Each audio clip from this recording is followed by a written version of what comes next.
Thank you very much. Mark Eddison and Charles Darby, we are both directors of MEB Design and we're architects. So we're going to talk about making the most of heritage buildings. I'm going to talk for maybe half the time. Charles will then take up the similar amount of time, and we might have time for some questions at the end. I just introduce you to the architect's mindset because it kind of frames this talk a bit. We have to be good at vision and we have to be good at keeping the rain out. So we need to be people who understand the big picture, but we also have to understand detail. That is quite a good way to think about listed buildings, because the historic environment illustrates the point.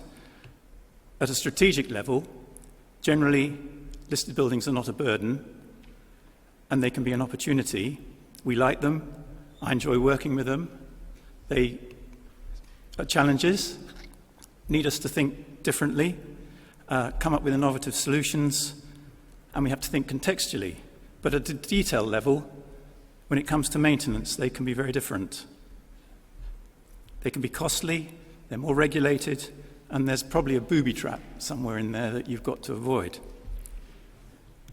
So I'm going to talk about heritage buildings as assets, possible marketing opportunities, just to raise that question, about conservation plans, about their significance or importance, and maybe look at how you could use the idea of public benefit to help you, and then Charles will do a case study. We probably do about 60% of our work with listed buildings. We've fallen into that, not necessarily by choice, but just by nature of the clients that we have, and we've had to get a grip of working in the historic environment.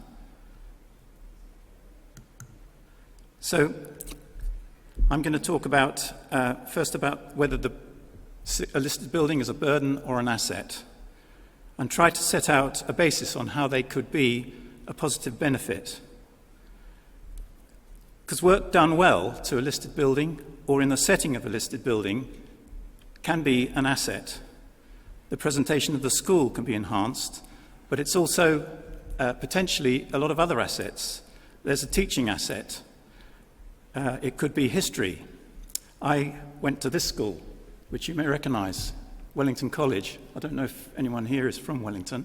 I think there were a couple of people on the list I saw. Funnily enough, when I was there, we didn't get much history taught through the building. It kind of just worked its way in subliminally. And I think now the school is probably much, much better at teaching history from the building. But there is history there. There's a history of art there. There's also science there. You know about the water cycle, you know about the carbon cycle, but there's a thing called the lime cycle. Calcium. It's, in terms of sustainability, a very sustainable material. Calcium carbonate, burn it, breaks down into calcium oxide and carbon dioxide. Calcium oxide is used in lime for renders and for mortars. When it's applied to a building, it carbonates and takes back all the CO2 that is released through its creation. So there's science there as well. So apart from a teaching asset, there could be a financial benefit. Shaping people's perspectives, enshrining values, being attractive. And it's generally considered that listed buildings attract a premium. Here's a little pamphlet I found on the internet which discusses that. Nothing in there particularly applicable to schools, but it's an interesting question as to whether you could use your listed building as a marketing opportunity, because listed buildings generally attract a premium. They have a pull factor. And they can certainly be used for publicity, brand recognition, if not direct income generation. And it would be interesting to know if anyone has thought in that area as a bursar of a school. We know getting consents is harder for a listed building in a conservation area. It requires more resources than other buildings. So I want to just ask 3 questions. What makes the statutory process easier? What arguments could you use for change and development? Is a conservation plan a good idea? And I'm going to start with the last question, because in my view a conservation plan is quite a good idea. whether you plan to develop a building that's listed or in a conservation area or not. What is a conservation plan? This is a document that helps the Scots think about conservation plans. You'll find similar documents on the internet. So a conservation plan is a structured way to think about your building and site, which may be in a conservation area.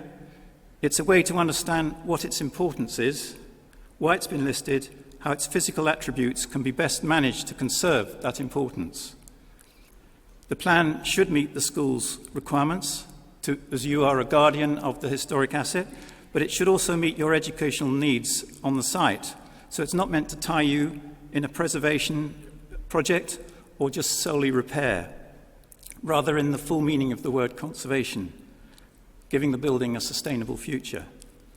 The benefits would be a foundation for management and expenditure decisions, credibility with stakeholders, which will include people other than those directly associated with your school as an educational facility, identification of what you do and do not know, what investment should be prioritised, both to fabric and more widely possibly to its setting, confirmation of appropriate uses, and in obtaining consents by providing good background for discussions with the local authority and other heritage bodies. What will it include? Well, statement of significance. I'll come back to that in a minute, but a statement showing you understand where the building's importance lies, why it's been listed, why it's in a conservation area, so that all understand. It might include a statement of what repairs currently are needed, as well as what are appropriate uses. There may be an action plan, your repair priorities, identification of areas for improvements, enhancements, and possibly the identification of particular technical skills required for this type of building and the sourcing of the materials needed. It might include a maintenance schedule. It might include ideas for promotion of the building and a procedure to monitor everything. So, to make the statutory process easier, we would suggest the conservation plan is a good place to start. The second thing is to thoroughly understand the significance of your building. That's why we'll come back to this in a second and why I want to talk about it now. That is done by preparing this statement of significance. The reason for a church illustration here on the screen is because actually the Anglican Church is very good at this. Diocesan advisory committees insist on this statement as foundational with a document called the Statement of Need before actual physical developmental ideas are developed. So it's trying to look at two things really, need and history, and how they might be married, and by understanding that right at the start, you potentially avoid barking up a wrong tree too early and wasting resources. So even if you don't have a desire to produce a conservation plan, I think a statement of significance, if you have a listed building, will be very helpful. Historic England give guidance on statements of significance. What they explain is how they try to capture three things with that word. What is the nature of that significance? How far does it go? One thing to think about it, that is the context. Is it the context of your listed building? It's not just the actual building, it's its setting. This is an illustration of a project we did at Eddison College. Listed building. They needed a new classroom block, and we had to put it in the setting of the listed building. And this was our proposal. The building on the right is the new classroom block. Building on the left is the old school building. And it's quite difficult and sensitive. The thing that helped us was that the fact that there was a very ugly water tower where the new classroom block would go. So there wasn't too much difficulty in doing something a bit better. But you need to think about the extent of significance. And how wide does it go beyond the site? Is it international importance? Is it a national importance? Is it of regional or local importance? And English Heritage is quite helpful in that document. It talks about 4 categories of value that help you think through significance. Not an exhaustive list, but generally accepted by most people. First of all, there's evidential significance, which to me, I'm most commonly referring to something that's probably archaeological in the ground. There may be something important there. And at planning stage, you often have to do that anyway, whether the building's listed or not. Then there's aesthetic or artistic importance, historic importance, and communal or symbolic importance. Going back to my old school, Wellington, just thinking about the significance of that building, obviously it's got historic importance, it's got artistic importance, and it's got symbolic importance. And to what level? Aesthetically, certainly national, historic, possibly even international. Aesthetically and symbolic, at least national. And you might want to think of other categories. It might be educational significance or even spiritual significance. So understand what you have, but also what arguments might then be needed to support change. There will always be the need to alter facilities and bring them up to date in the education environment. And you'll often hear a pejorative word used to resist change. It's the word harm or damage. Your proposals are going to harm the significance. Well, understand what that is. And the aim must be to balance the strength of need for change with the strength of the impact on what makes the building important and find where the weighting lies. It's usually discernible, even if it's quite difficult to measure. But it can only be discerned if there's a good, clear statement of significance, directing you to things that will be contentious and things that won't be. Always a strong argument is the creation of appropriate viable use for your building, which will support its long-term conservation as a historic asset. And sometimes this word harm might be acceptable if you offer a strong contribution to the public benefit and can mitigate the harm in some way. The National Planning Policy Framework does actually identify public benefit, and it's interesting to read it under the general title of the word sustainability, which in the context of some of what we've heard this morning is quite relevant. It defines it by 3 objectives. An economic objective, which is to help build a strong, responsive and competitive economy, and schools, private schools, obviously are local businesses. They do provide economy and work for people, so they contribute in that respect. The second thing is a social objective, to support strong, vibrant and healthy communities, and I know that's an important element of many schools which are charities. And then there's thirdly the environmental objective, to contribute to protecting and enhancing our natural built and historic environment. So again, that's an important aspect of public benefit, and it's not too difficult to be able to put arguments into that particular objective. So you can use those for change, and if your solution can also have a good narrative with the past, that will help. So I'll hand over to Charles.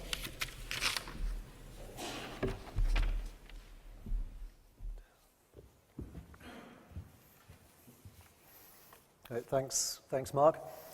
So Mark set out the kind of procedural and statutory overview of some of the things that are needed to put changes into place. What I'm going to try and do is talk about some specific examples and give you some idea of how we've put some of that theory into practice and achieved extensions, alterations and buildings that are fit for purpose for a selection of schools. So the first example is Hobridge School, which is near Woking in Surrey. This slide shows the chapel building, which was one of 2 listed buildings on their site. So they were in a conservation area, and they had 2 listed buildings on their site. So the chapel had been used for some art, design, music, and IT. And the principle of what we had to establish was how we could best use the building and where we could extend and what we could alter and what were the significant parts of the building. So picking up on some of Mark's comments about significance and justifying use, it was part of a wider strategic plan, a master plan, so that set out how different parts of the buildings on the site, the whole campus, was going to be used, so then justifying that this building had a use and had a benefit and had a purpose.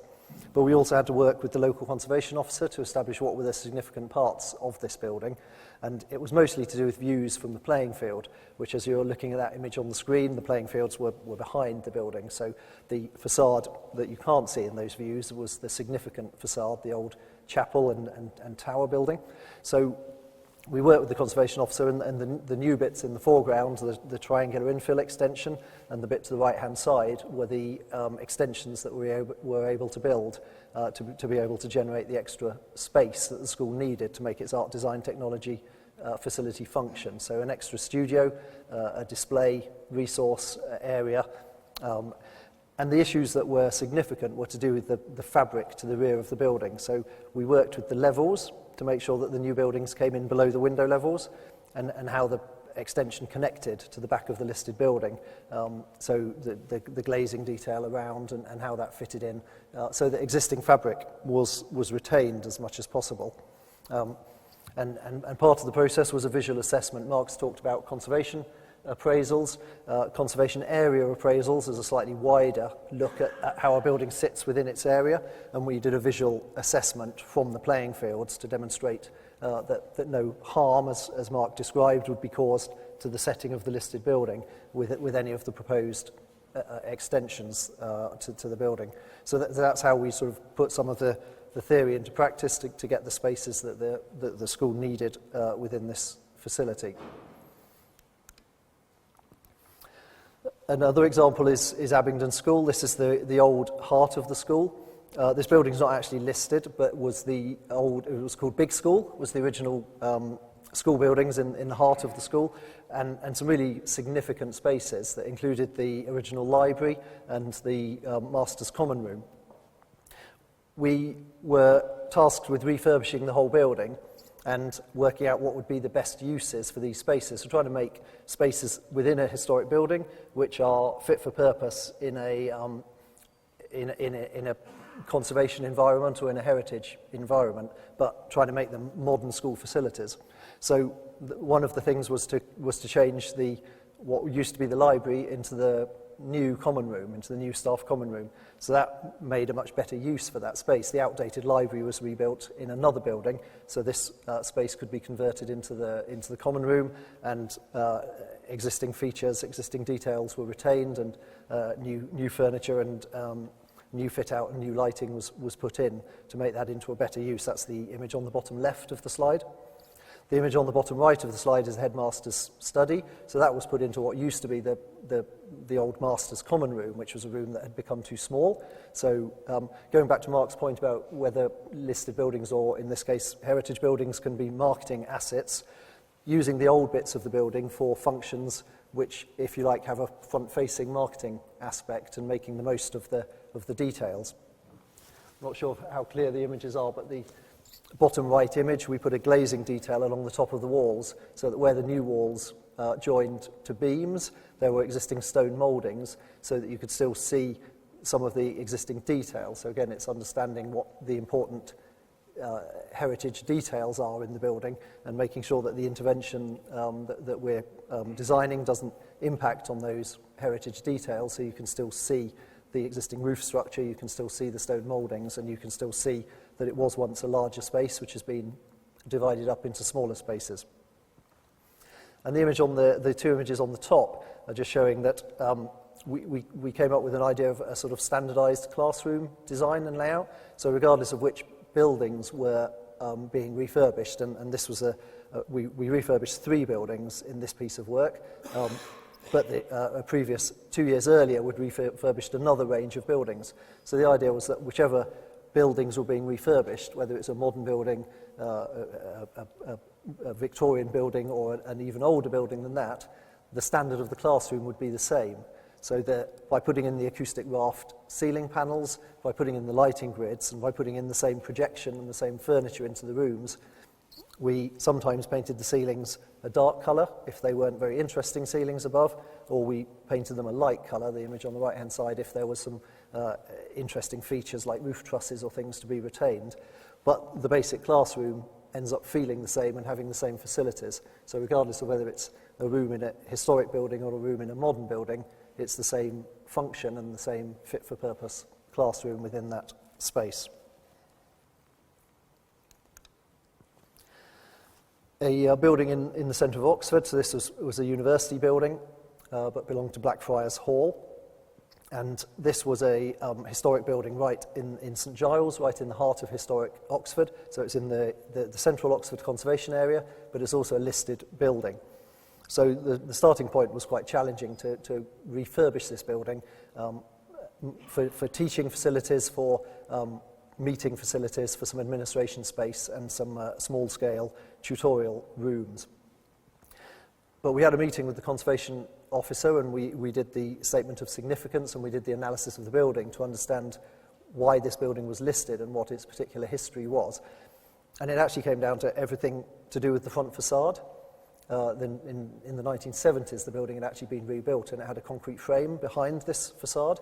So what it boiled down to was the conservation officer was interested in the windows and the positions of the windows, and nothing beyond the facade was actually considered to be sensitive. So we were able to replace windows on the rear elevations. We were able to rearrange the layout of the building exactly as we wanted it, as long as we kept this front facade intact and refurbished the windows.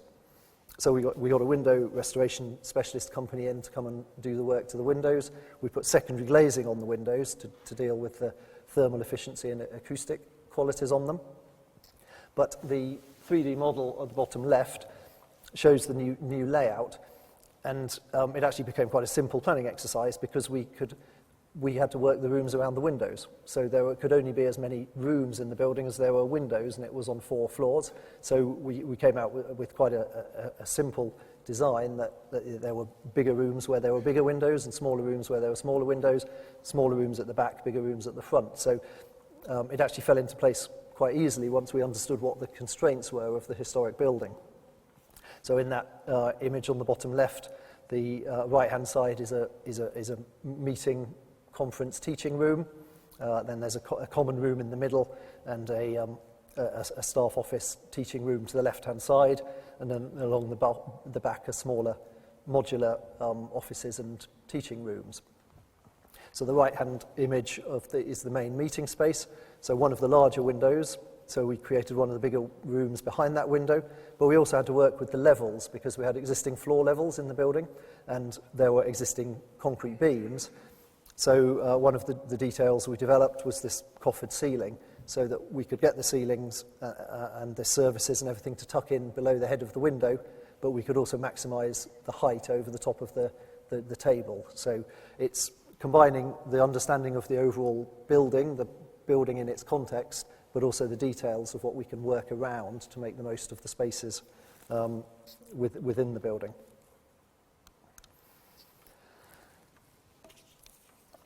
And then a final example from Sutton Valence School, which is in Kent. And we worked in the confines, again, of a conservation area and in the curtilage of a listed building. So the image at the top, the building at the back on the left, is actually the listed building on the school site, the original teaching block and boarding house accommodation.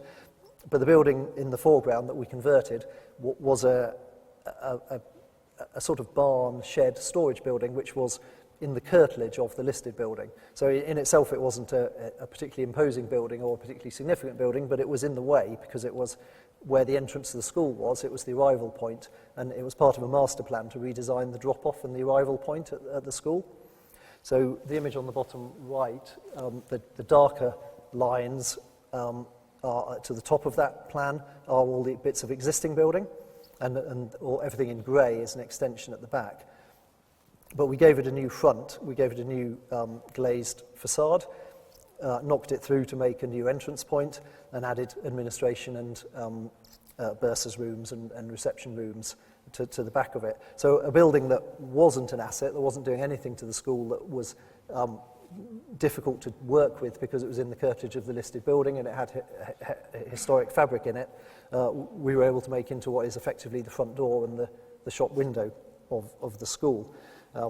So again, it was about the heritage appraisal and the conservation appraisal and understanding which bits were significant, what could be changed. Clearly, it was possible to add to the back of that building as long as we kept the fabric to the front of the building intact. And we were able to put the glazed extension on the front to make it into a more imposing and visible front entrance. So it was converting what may have been considered to be a disadvantage into an asset and into something that had some marketing potential for the school. So I think the sort of conclusion or the bottom line to those examples is the combination of what Mark was talking about with the conservation appraisal and the heritage appraisal and understanding the heritage impact of the buildings, but also understanding the details and working around the details to get the most out of the buildings so that you convert what is a heritage asset in heritage terms into an asset for the school in educational terms. So that is the end of our slides, and we would be happy to answer questions if anybody wants to ask us anything. I think there's a roaming microphone if anybody has any questions.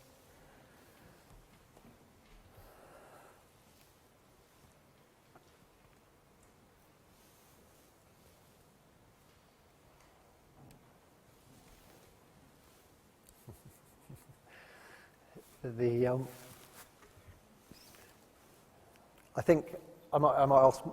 Yes, thank you. Yes, thank you very much. Could you just outline what you can or can't do with a Grade 1, Grade 2 listed building in terms of refurbishment inside and outside, just from a layman's point of view? Thank you. Yeah, do you want to try that? It depends where the importance lies in the building. If there's something that is considered to be very important historically or evidentially or symbolically, then it would be wise not to address that. But it's not to say you can't change Grade 1 buildings. You can, but you have to be careful, and there's a very long consultative process that you have to go through with not just the local authority, but Historic England and other bodies. It might be the Victorian Society, the Georgian Society, the 20th Century Society. So if your need is strong enough to do something, you're trying to find that moment of where the weight of what you need to do is more important because of the benefits than the damage you might do or the harm you might do if you're going to touch something that is important. So I can't tell you exactly, but clearly it's possible to do things. And if you've got a creative way of kind of just developing the narrative of the building, and buildings do have to change. There may be a narrative of change in that building already, there may not, but if there is a narrative of change, that'll help. But the other thing is that the building has to have a sustainable use, and if the use is not particularly helpful, you need to look at the use and how that can sustain the building into the future, because it's not just preservation, it's about sustainability, which includes preservation, but it also includes having a good use that will see someone able to look after this building for the next 100 years. I think there's a perception sometimes that Grade 1 listed buildings can't be changed inside or outside, and that Grade 2 buildings can be changed on the outside but not the inside.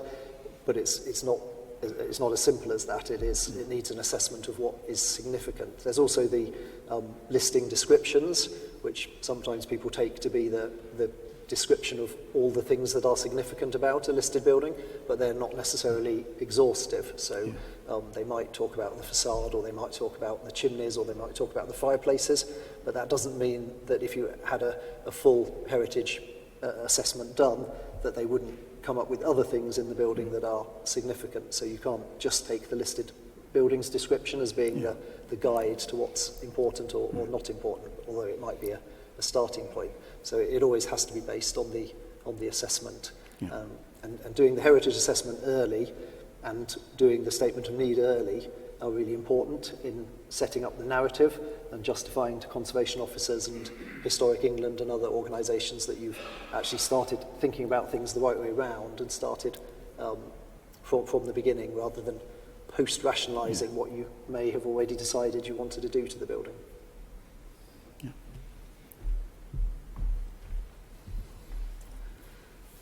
Any other questions? Yes, one at the front here. Have you found in all the projects that you've worked in, how much have you found that the conservation officers are subjective, or because often it seems to be at a little bit of a whim of a conservation officer, or have you found that they are very strictly sticking to regulations? I think every conservation officer is different.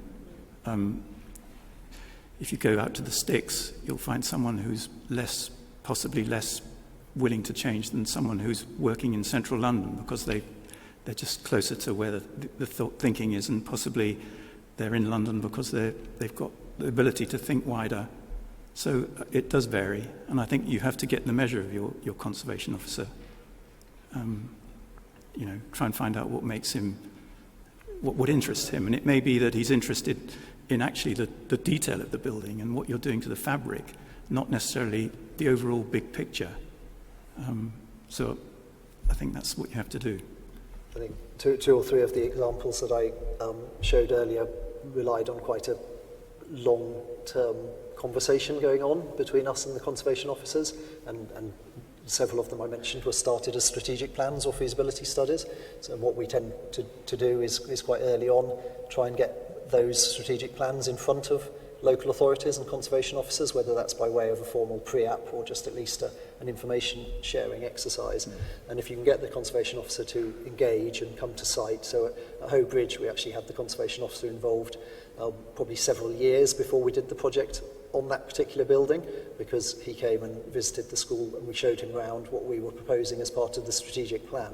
So when we then came back to talk about the particular listed building that we wanted to alter, he already had the history and the context and the understanding of why that building was then the next part of the plan. So it can be quite relational in terms of getting to know the conservation officer and understanding what their particular thoughts and thought processes are. There are also kind of trends in conservation as well. So ideas about years ago might have been about copying and mimicking historic buildings. There's much more of a move towards alternative designs or designs which are contextual but modern or contemporary. So quite early on you can start to get a gauge as to which school of thought the conservation officer might be coming from.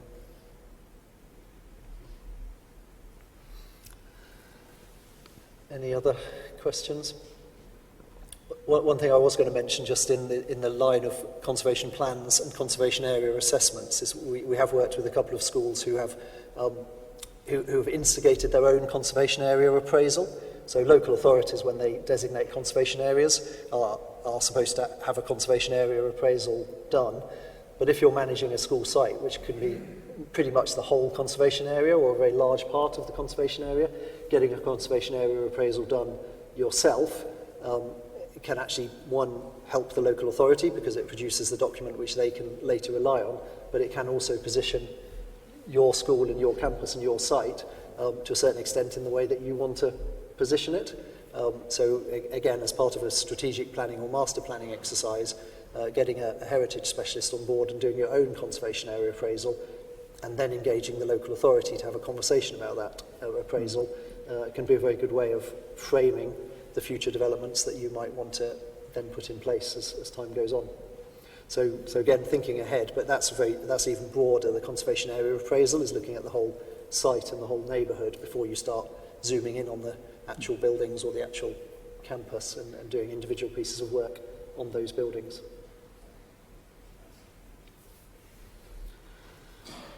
Okay. Any other questions, or is everybody ready for lunch? We're going to be around for lunch, so if anybody wants to come and find us or ask any particular questions, then we're happy to stay and chat. So thank you very much.